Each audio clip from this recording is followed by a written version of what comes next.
Good morning student, I am your Urdu teacher. आपका कौन सा चैप्टर चल रहा था? आपका चैप्टर चल रहा था सबक नंबर 8 किसान की मेहनत। ये मैंने आपको करा दिया था। इसकी मैंने आपको क्या दिया था?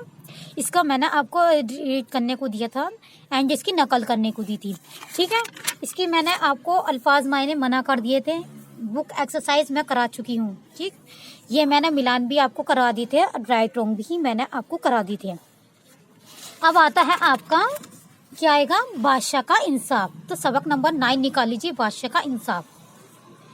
तो इसमें क्या है? बादशाह का इंसाफ यानी इंसाफ के बारे में जिक्र किया गया कि बादशाह कैसे इंसाफ करता है। औरंगजेब ने पंजाब का इंतजाम दुरुस्त करने के लिए एक हाकिम और एक नायब गवर्नर मुकर्रर किया था। औरंगजेब जो होता है वो बादशाह होता है, वो पंजाब का इंतजाम करता है। तो वो क्या करता है? एक हाकिम और नायब गवर्नर मुकर्रर करता है। ये गवर्नर सुबह पंजाब का दौरा करता हुआ लुधियाना पहुंचा। ये गवर्नर जो होता है वो पंजाब का दौरा करता हुआ पंजाब से गुजरता हुआ लुधियाना पहुंचता है और वहां कुम्हारों की बस्ती से गुजरा तो शाही सवारी देखने के लिए दीवारों और छतों पर औरतें, मर्द और बच्चे उमड़ पड़े।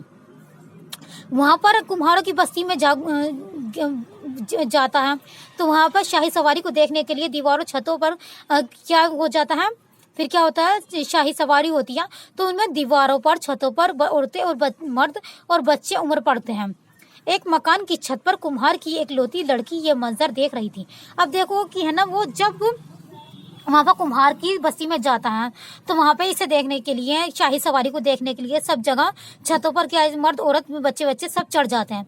तो एक मकान की छत पर क्या खड़ी होती है? एक लौती लड़की खड़ी होती है, ये मंजर देख रही होती है। गवर्नर की नजर उस पर पड़ जाती है तो वो उसकी खूबसूरती को देखता रह गया।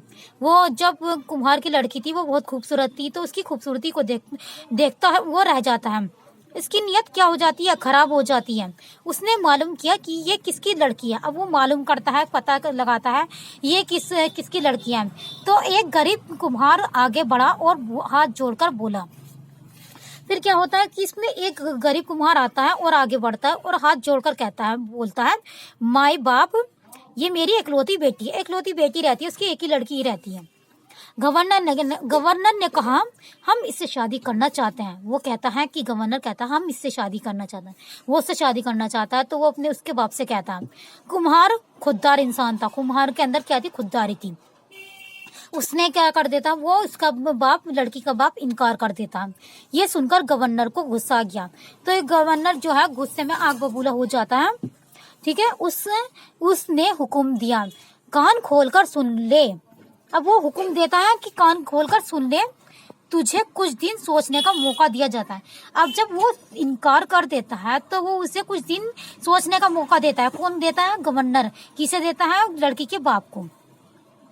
तो आज से ठीक 1 महीने बाद तेरी लड़की को ब्याह कर ले जाऊंगा। वो है ना, उसे कह के चला जाता है कि आज से ठीक 1 महीने बाद मैं तेरी लड़की से शादी करके ले जाऊंगा।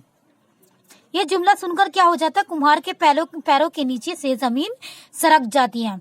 उसका दिल क्या होने लगता है? कांपने लगता है, उसका दिल घबराने लगता है। मुंह लटकाए घर आया और सारा माजरा किसे बताता? अपनी बीवी को सुनाता है कि क्या कैसे हुआ, क्या हुआ। वो आकर घर पे बताता है। वो बेचारी सर पीटने लगी। वो उसकी बीवी जो है उसको सर पीटने लगती है। एक हफ्ता यूं ही गुजर जाता है उनका आंसू बहाने में, रोने पीटने में। एक दिन बीवी ने शोहर से कहा। अब उसकी बीवी जो है अपने शोहर से कहती है कि सुना है दिल्ली का बादशाह बहुत नेक और इंसाफ पसंद है। अब देखो, दिल्ली के बादशाह की बात हो रही है कि दिल्ली का बादशाह कैसा है? दिल्ली का बादशाह बहुत नेक है और पाक साफ है, पाक इंसाफ पसंद है। तुम उसके पास जाओ, वो हमारी मदद जरूर करेगा। अब वो जो है उसकी बीवी कहाँ पे भेज देती है? दिल्ली के बादशाह के पास भेज देती है कि ये अभी दिल्ली के बादशाह के पास जाओ, उनसे बताओ कि हमारी परेशानी है तो वो हमारी परेशानी दूर कर देंगे। कुम्हार शाही दरबार में हाजिर हुआ। शाही दरबार में हाजिर हो जाता है। उसने अपनी दुख भरी दास्तान किसको सुनाई थी? बादशाह को सुनाई थी। वो सारी दास्तान अपनी किसे सुना देता है? बादशाह को सुना देता। औरंगजेब का चेहरा गुस्से से लाल हो गया। अब औरंगजेब जो होता है गुस्से में उसका चेहरा क्या हो जाता है? लाल हो जाता है।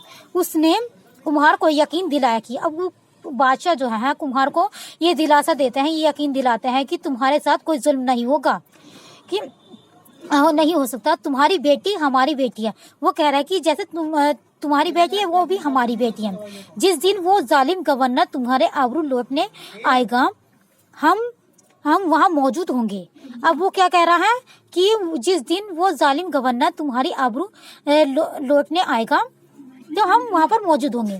कुम्हार खुशी खुशी कहाँ चला जाता है, घर चला आया। दिन गुजरते गए, वो दिन भी आ पहुंचा जिसके खौफ से वो लरज रहे थे। मतलब वो दिन भी आ पहुंचता है जिससे वो डर रहे थे, मगर औरंगजेब वहां ना पहुंच सका।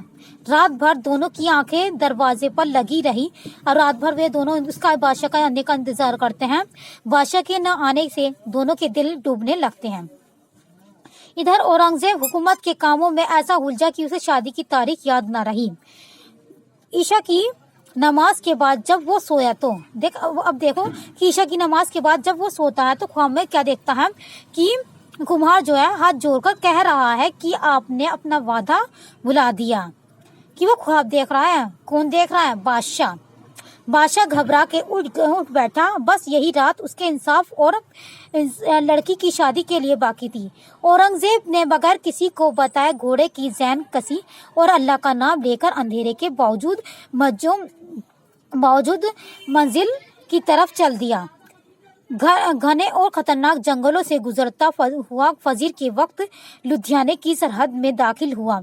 बादशाह ने दरिया घोड़ा रोका और फजीर की नमाज अदा की। अब वो क्या करते हैं? फजीर की नमाज अदा करते हैं। शहर में गवर्नर की बारात की धूम मची हुई थी। अब देखो शहर में सब जगह गवर्नर की बारात की गवर्नर की बारात आ रही है, सब जगह धूम मच जाती है।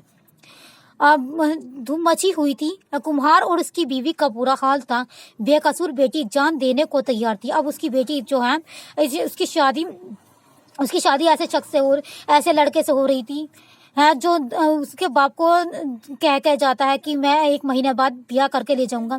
तो वो बेकसूर बेटी जो है अपनी जान गंवाने को बैठी थी। या एक दरवाजे पर किसी ने दस्तक दी। अब कोई दरवाजे पर आता है।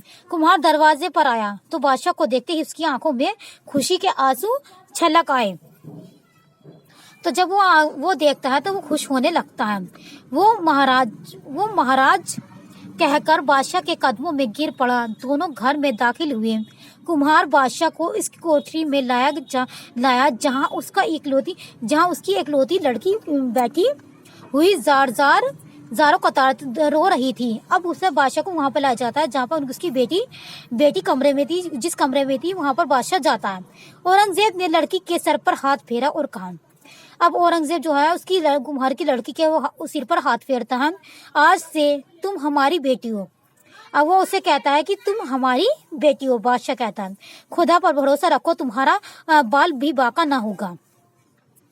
गवर्नर घोड़े से उतर कर घर में दाखिल हुआ और बोला हमारी दुल्हन कहाँ है। अब जो होता है गवर्नर घोड़े से उतरता है तो फिर उसके घर पे दाखिल होता है तो वो देखता है कि वो कहता है कि मेरी दुल्हन कहाँ है। औरंगजेब से जब्त न हो सका। उसने मियान से तलवार खींची और गरज कर कहा। अब औरंगजेब से कुछ बात ना सह सका और उसने क्या करा, उसने मियान से तलवार खींची और गरज कर कहने लगा नमक हराम, तेरी मौत दुल्हन की शक्ल में तेरे सामने खड़ी है। गवर्नर औरंगजेब को देखकर कांपने लगा। अब गवर्नर जो होता है कांपने लगता है। किसके सामने? औरंगजेब के सामने कांपने लगता है। बादशाह ने उसे सख्त सजा दी और नौकरी से बर्खास्त कर दिया। बादशाह उसे सख्त सजा देता है, मतलब बहुत सख्त सजा देता है और उसे नौकरी से निकाल देता है। चलते वक्त कुम्हार की बीवी से कहा मेरी बेटी का किसी अच्छे घराने में रिश्ता करना।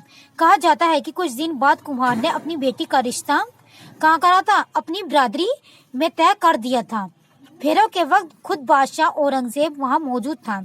जहेज में उसने कीमती जेवरात के अलावा रियासत तालकोट बेटी को बख्शी दी जिसकी आमदनी उस वक्त 5 लाख सालाने के करीब थी। यह था औरंगजेब आलमगीर का इंसाफ और दूसरे मजहब वालों के साथ उसका बर्ताव। ठीक है, अब आपकी समझ में आ गया होगा कि है ना औरंगजेब कौन था? बादशाह था, दिल्ली का बादशाह था जो इंसाफ करता है। किसके साथ इंसाफ करता है? कुम्हार के साथ, कुम्हार की बेटी के साथ इंसाफ करता है। ठीक है, ये आपको सबक नंबर 9 रीड करना है, ये वाला चैप्टर, एंड इसकी आपको क्या करनी है, नकल करनी है। डेट मेंशन कर लीजिएगा, डेट है 3, ठीक है, 3 डेट मेंशन कर लीजिए।